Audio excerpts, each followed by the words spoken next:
Xin Chao. Hey, how are ya? In this video today, we're going to talk about Tet. Should you stay or should you go? Should you stay in Ho Chi Minh City or wherever you're at, or should you go?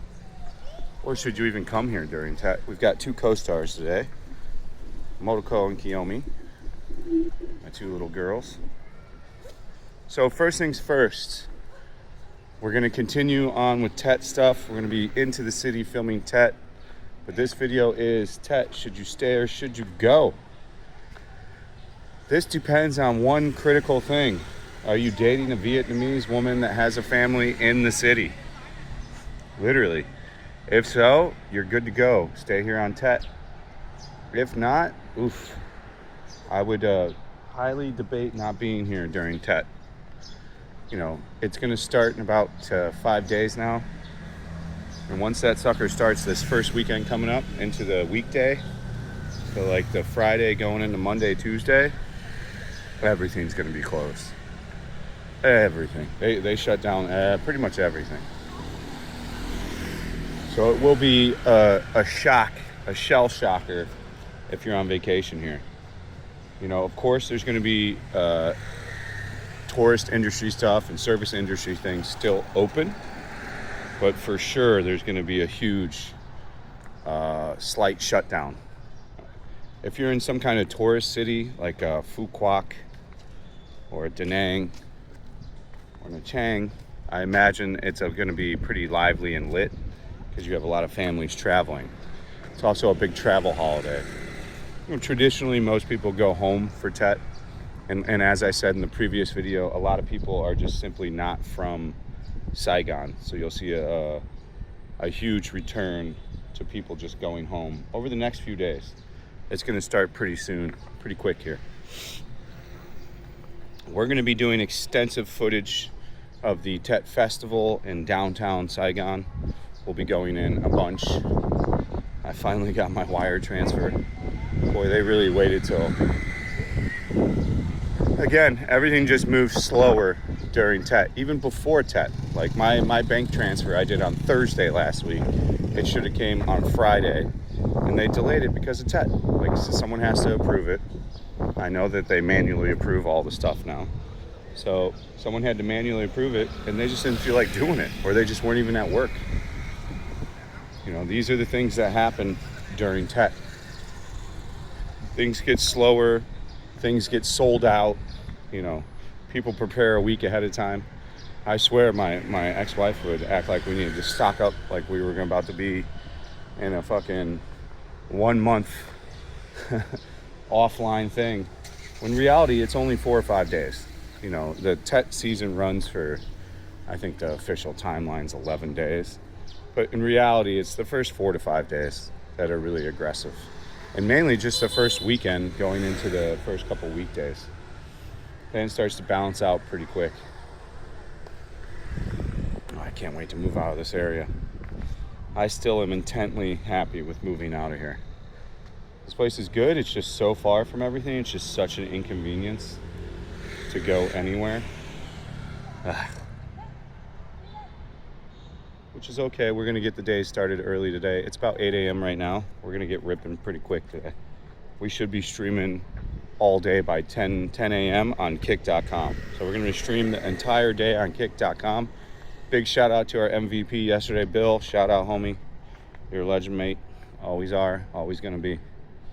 We've had a lot of people help out over the past couple weeks. Just a big thank you again to all those people. So yeah, Tet, if you don't have a girlfriend or you don't have a family, I mean, to go to Tet, for me, I'm not that type of guy, so it's great for me. Because it'll be my first year not having to mess around with any of that shit. And boy, oh boy, I'm not sad about that. I am delighted. I'm not into like family functions and all that stuff. Never have been. I'm just not the type of guy I am. Like, I like a family function for like an hour. Not 10 hours, 10 days in a row. Not that that's really like what Tet is like. It's more so like it's more so just 1 or 2 really aggressive days where you do a lot of stuff. Motoko, leave it. Leave it.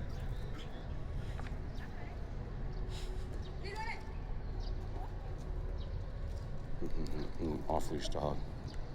Never listens to the lady. Just crosses the street. Come on, let's go. Let's go, let's go, let's go. Very Vietnamese with their off-leash shit. Hyper annoying. Not gonna lie. Very, very annoying. I think any off-leash dog person sucks.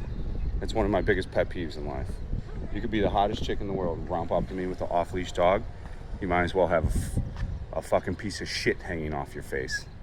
I wouldn't fuck with you if your life depended on it. I have a deep-rooted hatred for off-leash dog people and just off-leashing. You're not Caesar Milan. Nobody's Caesar Milan. Nobody has their dog trained properly. Like that lady's dog right now. Just ran across the street. Car had to stop and wait. So back to Tet. If you are going home to a girlfriend's house or a boyfriend's house for Tet, I'll tell you this right now. You're going to be cleaning the house, drinking a lot of beer, and just eating a lot of food. And playing cards. They like to play cards and like board games and shit.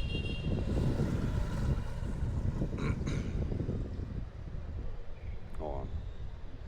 Kiyomi's shitting. Oh, thank you, Kiyomi.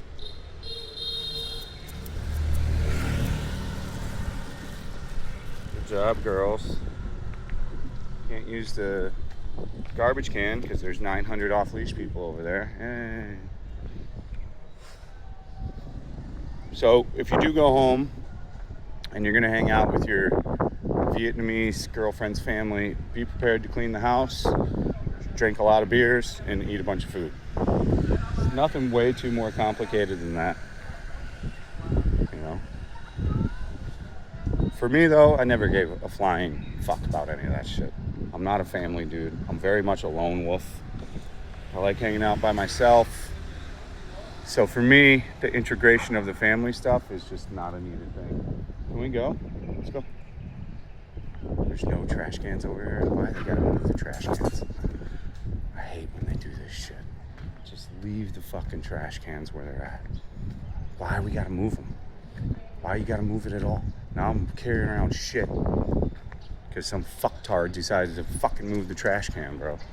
This place is the most unorganized, retardedly ran fucking apartment complex I swear to God I've ever been a part of. Just fucking retard after retard running this shit. Dead ass, dude. No one has a fucking clue what's going on. This place is just chaos. Come on. I literally really can't wait to move out of this area. So that's going to be Tet, and you guys are going to see coming up. You'll see the Tet Flower Festival, the other Tet stuff. I don't know if we'll even go to Chinatown. I don't have a need to go there anymore. You know, that's the ex-wife thing. No mas, no more needed on that end, on that front. Remember, there is a Patreon. The Patreon has a great deal of additional content. There's over 200 hours of unique footage on Patreon alone. 200 hours. So if you're looking for a lot of additional content and you want to support me in additional ways, get on over to the Patreon. These fucking fucktards moving these fucking trashes, bro. Come on, now I gotta carry shit because Captain Retard decided not to put the fucking trash thing back here. Who the fuck knows how this place is run? I've never lived in a place where they act like it's your fucking privilege to have them let you live there. And that's how this place acts. It's fucking insane, bro. Oh, thank you for allowing me to live here. They act like you're renting here for free and you're staying at their fucking place. Like, never in my life have I seen anything managed like this. Let's fucking go. Come on. I want to throw your shit away in the trash. Now there's only a trash can every fucking 2 miles. Because some cocksucker is lazy. That's all that shit boils down to, too. Somebody's fucking lazy. They don't want to take out all the trashes. So let's fucking move them. Don't get me started on this highway over here. That's never going to happen. Can we fucking go? I don't want to carry around your shit, ladies. Fucking Kiyomi. No. Chaoi. Fuck. All right, trash can shit thrown. So we'll be streaming on Kick in a couple hours. We'll be talking about all kinds of stuff. I hope to see you guys there. The link will be in the description, of course. I think that is the video. Not much more I can talk about. People ask if you should take shit to Tet. We covered this in the video yesterday. I mean, I wouldn't take shit. Unless you've been dating this girl for a year plus and you know you're gonna be with her, why you need to bring anything? Never set a cash thing. Never flex your money. There's no need for it. For who? Who are you trying to impress? Even if you got money, why do they need to know you have money? They don't operate like normal people, bro. Once they know you got money, they will take advantage. This is just a fact of life. So you don't need to be showing your money around, bro. Now, if you got a good girl with good parents, they won't expect any money from you, even if you flash it around. Depends on the type of girl you're getting. Really, really does. These are things that, like, the Tet will teach you all that. And if you don't like the family, get the fuck out of there, bro. Too many people go with too much bullshit. Even I am guilty of ignoring things I didn't like. But if there's red flags with the family, if they're asking you for money right away, like when you go to Tet, maybe it's time to tap that one out, you know? Get up out of that relationship. I think that is the video. I have not a whole much more to say. People were very asking about like Tet and how it rolls. Traditions and stuff, just follow along with whatever they do. I mean, you don't really need to know anything ahead of time. Your girlfriend or boyfriend will tell you how it goes as it goes. It's nothing that intense, nothing too major. Mostly it's just beer drinking and food. This is the way. As ever, thank you for watching. I hope everybody has a fantastic day, morning or evening. Stay frosty. We'll see you on the next one. Peace out.